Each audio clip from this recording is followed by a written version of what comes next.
मैंने आमना को ना डॉक्यूमेंट शेयर किया, आप उसे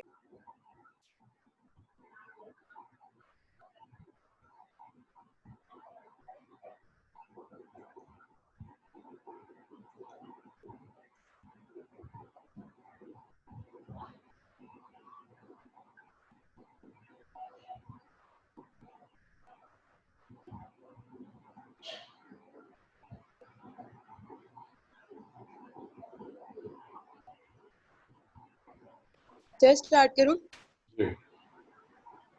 आमना आप साथ साथ स्क्रॉल करते जाना, ठीक है। अस्सलाम वालेकुम class, my name is Hasan and my roll number is 019623 and my topic is capsular staining.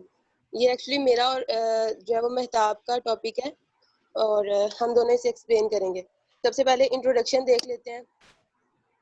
Capsular stand क्या होता है, कैप्सुलर स्टेनिंग क्या होती है। कैप्सुलर स्टेन, सॉरी मैं यहाँ पे आर लिखना भूल गई हूँ। Capsular stain is a type of differential stain which uses acidic and basic dye to stain background and bacterial cells respectively so that the presence of capsule can be visualized।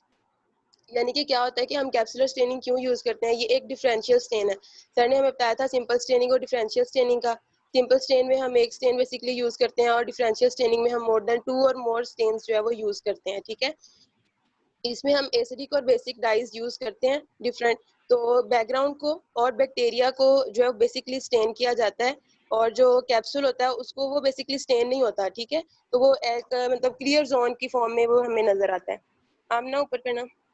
Capsule is gelatinous protective covering present outside the cell wall of most some bacteria। अब ये एक picture है bacterium की जिसमें हमारे पास, अगर हम इसे जूम करके देखें, यहाँ पे डिफरेंट वो दिखाया गया है। सेल वॉल के बाहर क्या होता है कि हमारे पास एक जो ग्लाइकोकेलेक्स हमने पढ़ा हुआ है, ग्लाइकोकेलेक्स जो होते हैं वो अगर उसकी थिन लेयर एक्सक्रीट होती है उसको हम बोलते हैं कैप्सूल। वो कैप्सूल बना देती है, ठीक है। बैक्टीरिया की सेल वॉल के बाहर एक स्लाइमी लेयर भी होती है। वो और कैप्सूल डिफरेंट चीजें हैं। जो स्लाइमी लेयर है वो थोड़ी अगर ग्लाइकोकेलिक्स थिन हो जाए तो वो स्लाइमी लेयर बन जाती है, लेकिन अगर वो थिक हो जाए तो वो कैप्सूल बन जाता है, ठीक है। इसके अलावा ये आपको नजर आ रही है डायग्राम, ये आप देख सकते हैं, ठीक है। ये सेल प्लाज्मा मेम्ब्रेन है, उसके बाहर सेल वॉल है, सेल वॉल पर्पल कलर में, और उसके बाद जो बाहर रेड नजर आ रहा है वो हमें कैप्सूल है, ठीक है। तो ये कैप्सूल है जो इसको प्रोटेक्शन देता है और उसके अलावा ये विरुलेंस में भी जो है वो ये इसके मतलब विरुलेंस जो होती है बैक्टीरियम की वो इस कैप्सूल की वजह से होती है। आमना ऊपर करना।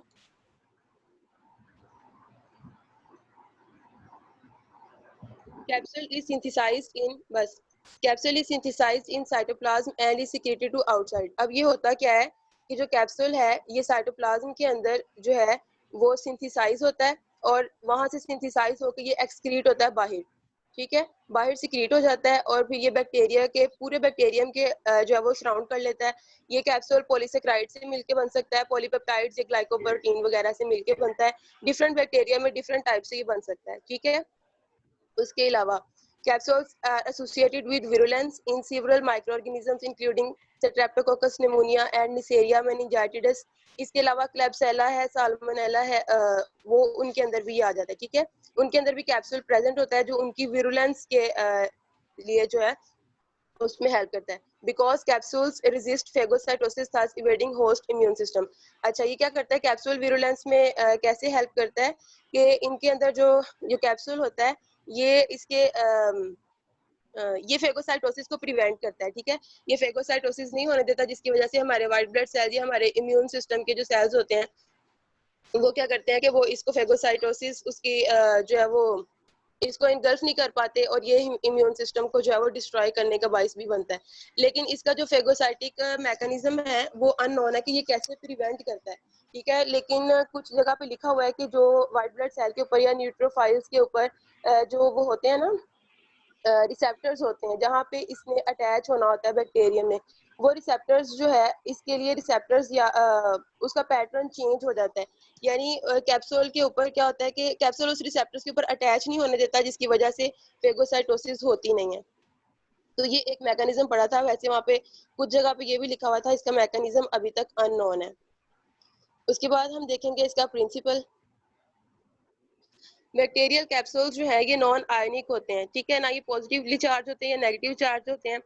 So neither acidic nor basic stains will adhere to these their surfaces। अब चूंकि ये नॉन आयनिक होते हैं ठीक है। इस वजह से कोई भी एसिडिक या बेसिक स्टेन जो है वो इनकी सरफेस के साथ अटैच नहीं करेगा। यानी मकसद क्या है कि ये स्टेन नहीं होते, ठीक है, लेकिन समटाइम्स जो है वो हो भी जाते हैं, वो हम बाद में देखेंगे कि क्या होता है। Therefore, the best way to visualize them is to stain background using an acidic stain, nigrosine, Congo red, and to stain the cell itself using a basic stain, crystal violet, safranine, basic fuchsin, and methylene blue. अब यहाँ पे इसका क्या मतलब है कि अब क्योंकि कैप्सूल तो कलर होता नहीं है, तो अब हम उसको विजुअलाइज कैसे करेंगे? उसको विजुअलाइज करने के लिए हम उसका बैकग्राउंड स्टेन कर देंगे और हम सेल को स्टेन कर देंगे। अब बैकग्राउंड भी स्टेन हो गया, सेल भी स्टेन हो गया, तो सेल के अराउंड जो कैप्सूल होगा वो हमें एक ट्रांसपेरेंट कह लें या वाइट कह लें, हेलो के फॉर्म में वो हमें नजर आएगा। अब जो हम बैकग्राउंड को स्टेन करने के लिए मोस्टली यूज करते हैं उसमें नाइट्रोसिन आ जाती है, कॉन्गो रेड आ जाता है, और इसके अलावा वो इंडियन इंक जो है वो हम यूज करते हैं, वो आ जाते हैं स्टेन। उसके अलावा जो अब हमने सेल को स्टेन करने के लिए हम कौन कौन से स्टेन्स यूज करते हैं, क्रिस्टल वॉयलेट यूज कर लेते हैं, सैफ्रानीन यूज कर लेते हैं, बेसिक फुक्सिन्स वगैरह और मिथाइलिन ब्लू वगैरह यूज करते हैं। ठीक हो गया। अब कैप्सुलर स्टेनिंग के ना बहुत सारे मेथड्स अवेलेबल हैं जिसे हम कैप्सूल को देख सकते हैं। इसमें से कुछ दो कॉमन मेथड्स जो वो यहाँ पे मैं एक्सप्लेन करूंगी। मैं आमना इसको स्क्रॉल करना,